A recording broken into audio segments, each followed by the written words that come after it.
আসসালামু আলাইকুম। আমি রজিমিদা। আমি চলে এসেছি আবারও আপনাদেরকে নিয়ে আমার ছোট রান্নাঘরে। আর আজকের আমার রেসিপিতে থাকছে লাউ এবং মুরগির মাংস। লাউয়ের সাথে মুরগির মাংস, একটু সবজি মাংস খেতে আমার খুব ভালো লাগে। তো আজকে রাত্রের আয়োজনে আমি রেখেছি মুরগি এবং লাউ। একটু ভুনা ভুনা রান্না হবে, ঝোল হবে না, আর একটু ঝাল ঝাল হবে। ঝাল মশলা তো দিতেই হবে যেহেতু লাউ বলে কথা। তো চলুন আমি কিভাবে রান্না করি সেটা আপনাদেরকে আজ দেখাবো। চলুন ভিউয়ার্স, এখানে আছে এই যে মুরগির মাংস, আর আছে আমাদের গাছের লাউ। এই যে লাউ আর মুরগির মাংস হচ্ছে। আগে তো বললাম আমার রেসিপি আজ রাতের জন্য আমি রান্না করব।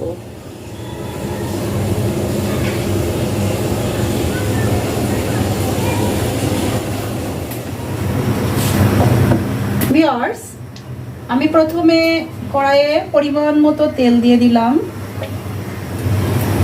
যেহেতু মুরগির মাংসের সাথে লাউ, এজন্য একটু বেশি পরিমাণ তেল দিলাম। তারপর দিয়ে দিলাম পেঁয়াজ কুচি। পেঁয়াজ ভালো করে বাদামি কালার করে নেব।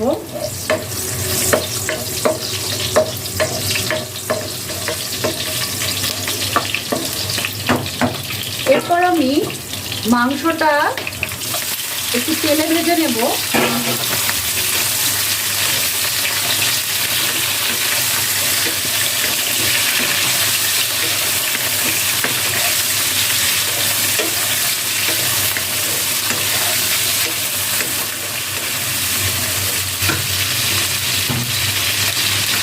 এখানে আছে আপনার পেঁয়াজ, রসুন, আদা, জিরা বাটা, সাথে আছে লবণ, হলুদ, আস্ত মশলা, ভাজা মশলা আর ধনিয়া গুঁড়া।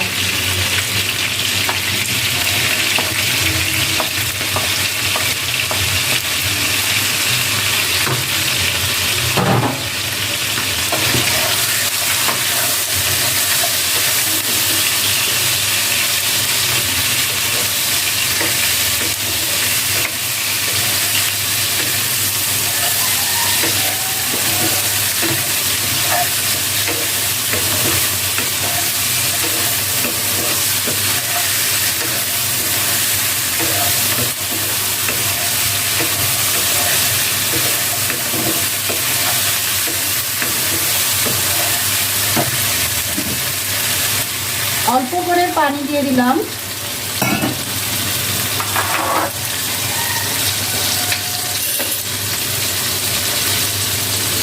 আমি এই যে আপনার প্রাণের ঝালের গুঁড়া ব্যবহার করছি।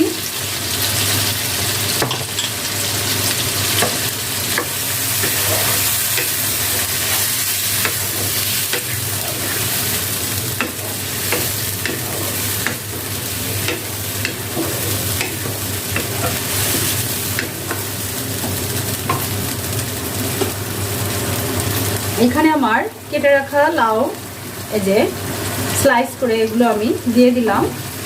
এখন সুন্দরভাবে মাংস এবং লাউ কষিয়ে নেব।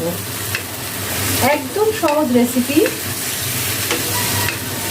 আর যেখানে আমি আলু দিতাম সেই আলুর পরিবর্তে আমি লাউটা ব্যবহার করছি। যাদের একটু তেল মশলা কম খাওয়ার অভ্যাস, তারা এইভাবে রান্না করে খেতে পারেন সবজির সাথে মাংস।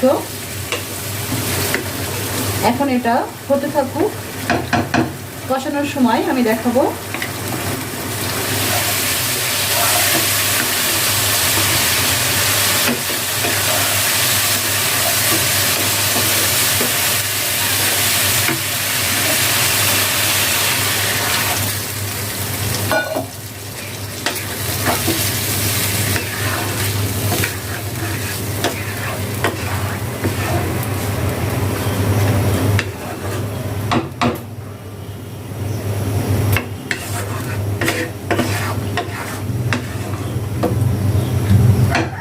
এরপরে আমি একেবারে নামিয়ে নেব, তারপরে আপনাদেরকে দেখাবো।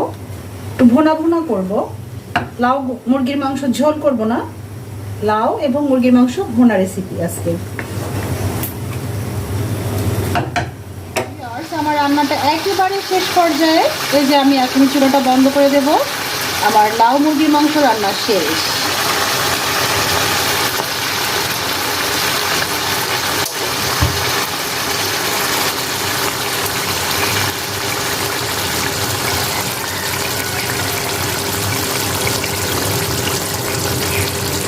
ধোয়া ওটা লাউ মুরগির মাংসের সাথে গরম গরম ভাত খেতে মন্দ লাগবে না।